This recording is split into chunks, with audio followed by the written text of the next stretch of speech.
Welcome to I dream. నేను మీ విజిత. మన సంస్కృతి కార్యక్రమానికి స్వాగతం.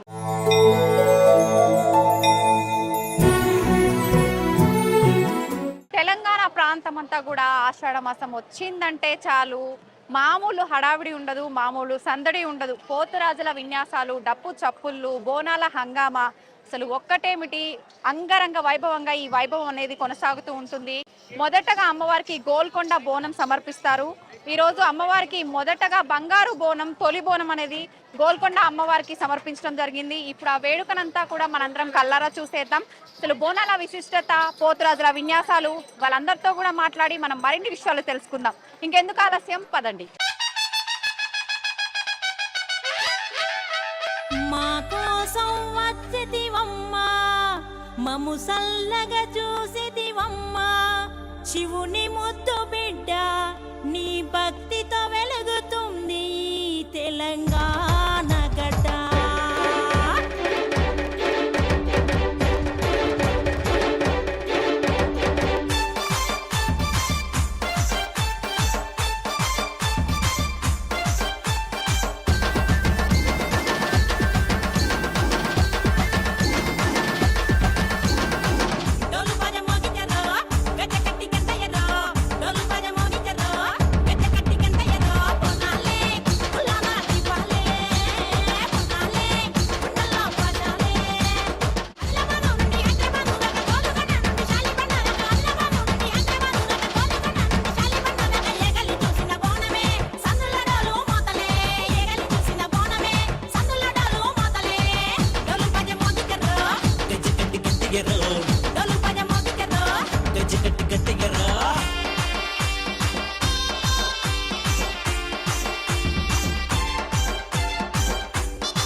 నమస్తే అమ్మా, మనకు ఆషాఢ మాసం మొదలైంది అనగానే మన భాగ్యనగరంలో హడావిడి స్టార్ట్ అయిపోతుంది. ఆల్రెడీ స్టార్ట్ అయిపోయింది కూడా.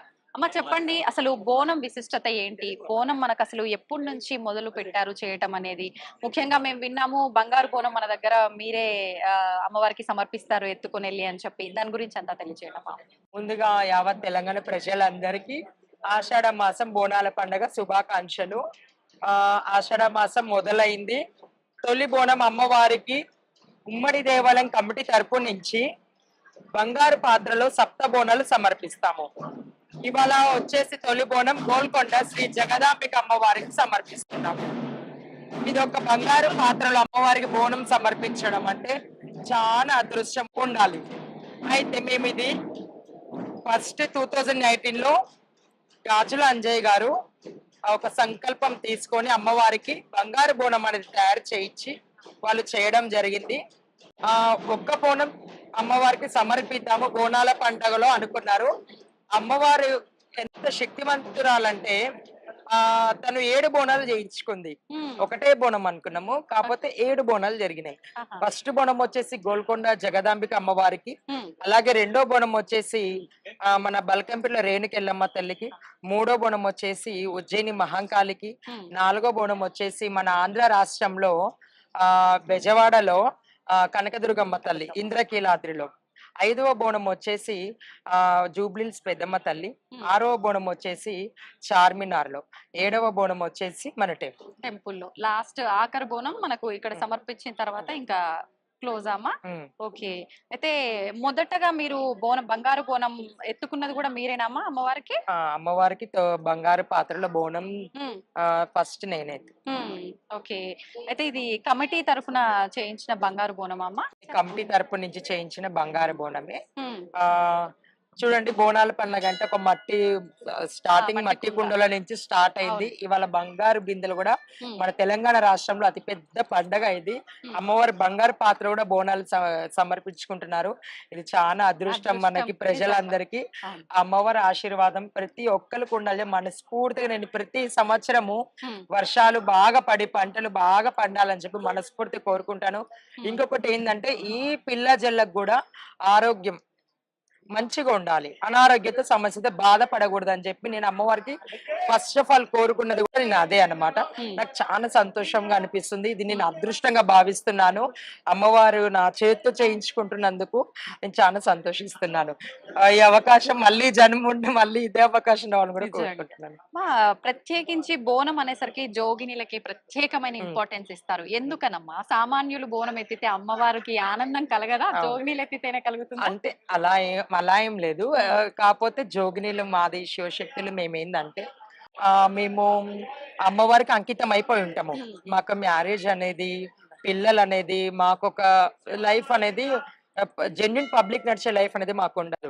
మాకేంటి అమ్మవారితోనే కనెక్షన్ ఉంటది. మేము ఏ పండుగ వచ్చినా అమ్మవారిని పూజిస్తూ అమ్మవారి ధ్యానంలో ఉంటూ ప్రతిదీ అమ్మవారికి సంబంధించింది చేస్తుంటాం అన్నమాట. కనెక్షన్ మాకు కొద్దిగా ఎక్కువ ఉంటది అనమాట. అందు కాబట్టి మాలాంటి వాళ్ళతో బోనం చేపిస్తాం. అలాగే మేము పూనకం ఊగుతూ అమ్మవారికి సంతోషంగా సమర్పిస్తుంటే ఆమెకు అదొక సంతోషం అన్నమాట. అందుకే కొద్దిగా శివశక్తిలో జోగినికి కొద్దిగా ఎక్కువ ప్రిఫరెన్స్ ఉంటది బోనాల్లో. మా బోనాలు అనేసరికి మనకు పోతురాజులు గుర్తొస్తుంటారు. ఏంటమ్మా అసలు పోతురాజులకి బోనంకి మన బోనాల పండగకి కనెక్షన్ ఏంటి? పోతరాజు అంటే అమ్మవారికి తమ్ముడు లాగా అన్నమాట. సొంత తమ్ముడు ఎలాగనో ప్రతి అమ్మవారికి పోతరాజు, పోతలింగన్న, ఊర్ల సైడ్ పోతలింగన్న అంటారు. కంపల్సరీ టెంపుల్ ముంగడ పోతలింగన్న ఉంటాడు. ఆ పోతరాజు అమ్మవారు మనం బోనం వెళ్ళేటప్పుడు పోతరాజు ఈరగోళ్ళతో పెద్ద పెద్ద జడలు వేసుకొని, పెద్ద పెద్ద నిమ్మకాయలు పెట్టుకొని, పెద్ద పెద్ద మీసాలు పెట్టుకొని భయంకరంగా అమ్మవారు గాలి ధూళి ఏదొచ్చిన అమ్మవారికి నైవేద్యంగా ఎంతో నిష్టగా మనం తీసుకెళ్తాము. ఎంతో అలాంటి నైవేద్యాన్ని ఎటువంటి గాలి ధూళి దుష్ట శక్తులు ఎటువంటివి ఆకంఠం చేయకుండా రాకుండా ఈరగోళ్ళతో ఇలా ఆడుకుంటా పాడుకుంటా సంతోషంగా అమ్మవారి బోనం వస్తుందని చెప్పి పోతరాజులు అమ్మవారు తీసుకెళ్లడం జరుగుతుంది. అమ్మవారికి ఒక రకంగా ఆట పాటలు నృత్యాలతో స్వాగతం. డోలు సప్పుళ్ళు మేళ తాళాలతో పోతరాజు విన్యాసాలతో పాలకాయలు అంటే కొబ్బరికాయలు, పాలకాయలు నిమ్మకాయలతోటి, మైసాజి గుగ్గిలం పొగలతోటి, పసుపు కుంకుమతోటి అమ్మవారు ఆనందంగా బోనాల పండుగ జరుపుకుంటూ వస్తుంది. ఓకే అమ్మ, ప్రత్యేకించి మనకు కుండతో చేసిన బోనాలే ఆనవాయితీగా ముందు నుంచి వస్తున్నాయి. ఇప్పుడు మనం చూస్తున్నాం బంగారు బోనం. మరి అమ్మవారికి సమర్పించే బంగారు బోనం అంటే దానిపైన చేసే డిజైన్ కూడా అమ్మవారు అలా ఉంటుంది. దీనికి కూడా ఏమైనా ఉందా అమ్మ? అంటే అమ్మవారు ఉంది. అమ్మవారు మహంకాళి అమ్మవారు చిత్రం ఉన్నది, అలాగే త్రిశూలం ఉంది, అలాగే కలియుగం దైవం శ్రీ వెంకటేశ్వర స్వామి అందరికి ఆశీస్సులు అన్ని ఉన్నాయి బోనంలో.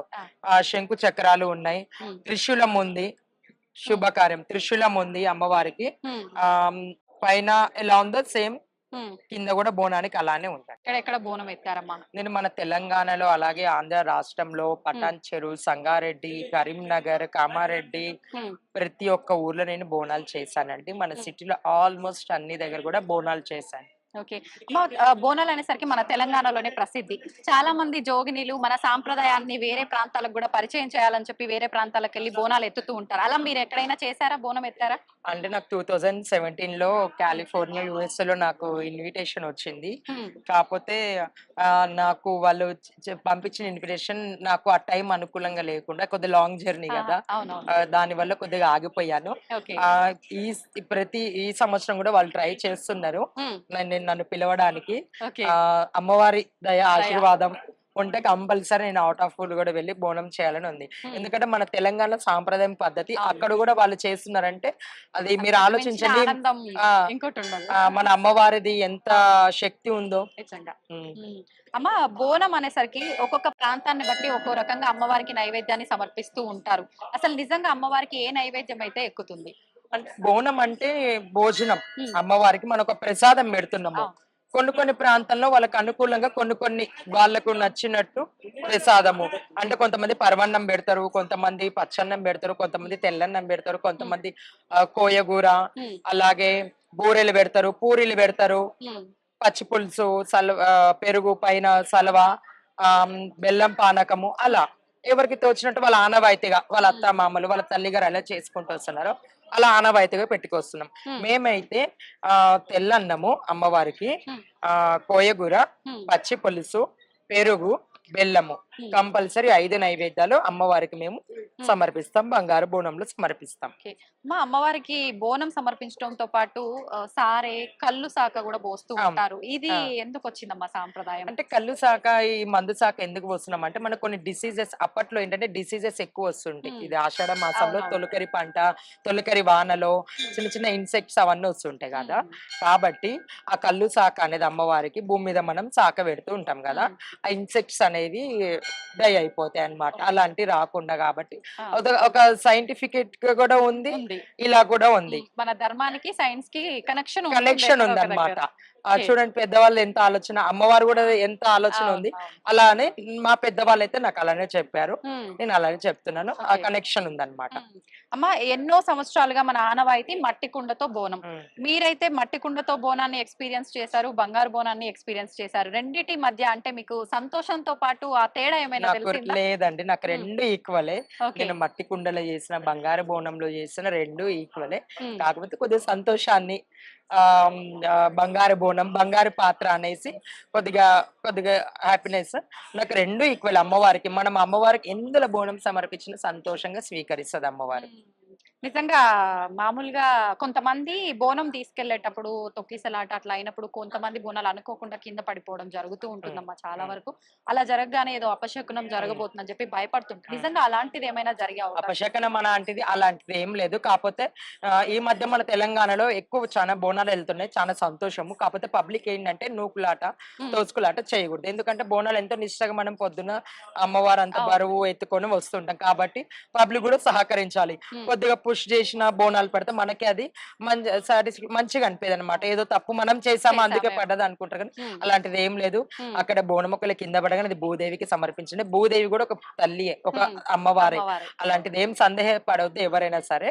అలాంటిది జరగకూడదు అని చెప్పి నేను మనస్ఫూర్తి కోరుకుంటున్నాను. మనం ఇంట్లో ఫుడ్ వండుకునేటప్పుడే ఎన్నో జాగ్రత్తలు పాటిస్తూ ఉంటాం. మరి అమ్మవారికి వండుతున్నాము బోనం సమర్పించడానికి అని అంటే ఖచ్చితంగా నియమాలు పాటించాలి. ఎటువంటి నియమాలు పాటించాల్సి ఉంటుంది అంటే అమ్మవారికి మా నియమం అయితే మేము తొలి బోనం చేసేటప్పుడు మా శివశక్తుల జోగులు తడిబట్ట స్నానం చేసి మూతికి మౌత్ కి క్లాత్ కట్టుకొని మాట్లాడకుండా మా గురువు గారు అలానే మాకు బోనం చేపించారు.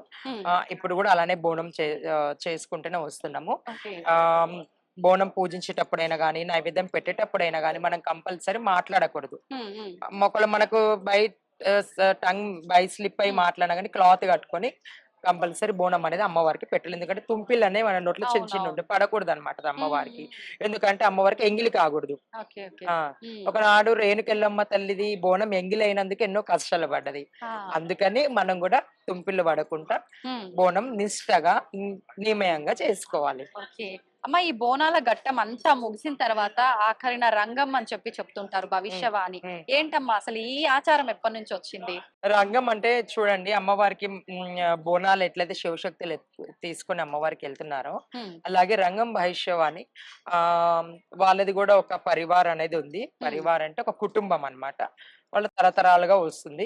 కొన్ని దేవాలయాలకి కొన్ని కుటుంబాలు అమ్మవారికి ఒక జోగినిగా అంకితం చేసి వాళ్ళు ప్రతి సంవత్సరం రంగం చెప్పడం జరుగుతుంది. రంగం చెప్పడము ఏమిటంటే గుడి పండగ ఎలా జరిగింది, ఆ యొక్క గుడి ఉన్న చుట్టుముట్టు ప్లేస్లలో ఆ యొక్క ఊరిలో అమ్మవారు ఎలా సంతోషపడ్డది ఏంటనేది ఆమె మీద అమ్మవారు ఆవాహించి చెప్పడం జరుగుతుంది అనమాట. బోనాల పండుగ ఎలా జరిగినాయి, ఘటాలు ఎలా జరిగినాయి, ఊరేగింపు ఎలా జరిగింది, ఎటువంటి ఏదైనా అమ్మవారికి ఏదైనా పూజ విధానం తక్కువైనదా, ఏంటిది బై మిస్టేక్ మనం ఏమైనా చేయలేకపోయాం, ఇంకా ఏమైనా చెయ్యాలా అనేది అమ్మవారు రంగం భవిష్యత్తులో చెప్పడం జరుగుతుంది. ఆ పచ్చి కుండ మీద నిలబడి చెప్పడం జరుగుతుంది. ఓకే, నిజంగా అమ్మవారు దయా మనకు అక్కడ తెలిసిపోతుందమ్మా. పచ్చి కుండ పైన ఉండి చెప్పడం అంటే చాలా కష్టంతో కూడుకున్నది. నిజంగా అమ్మవారి మహిమ అనేది అక్కడే తెలిసిపోతుంది మనకు కదా. బోనాల పండుగ గురించి మా అందరికి చాలా చక్కగా తెలియజేశారు. నిజంగా నార్మల్ పర్సన్స్ తో చెప్పేదానికి జోగినిల మాటలతో వినేదానికి నిజంగా చాలా తేడా ఉంటుంది. అమ్మ ఒక్కసారి మా ప్రేక్షకులకి ఏం చెప్పదలుచుకున్నారు మీరు బోనాల విశిష్టత గురించి అయితే ఏంటి, ఇంకేదైనా? తెలంగాణ ప్రజలందరికీ మరొకసారి ఆషాఢ మాసం బోనాల పండుగ శుభాకాంక్షలు. ప్రతి ఒక్క ఇంటి నుంచి అమ్మవారికి బోనం సమర్పించండి. అమ్మవారి ఆశీస్సులు మీకు ఎల్లప్పుడూ ఉంటాయని చెప్పి నేను మనస్ఫూర్తిగా కోరుకుంటున్నాను.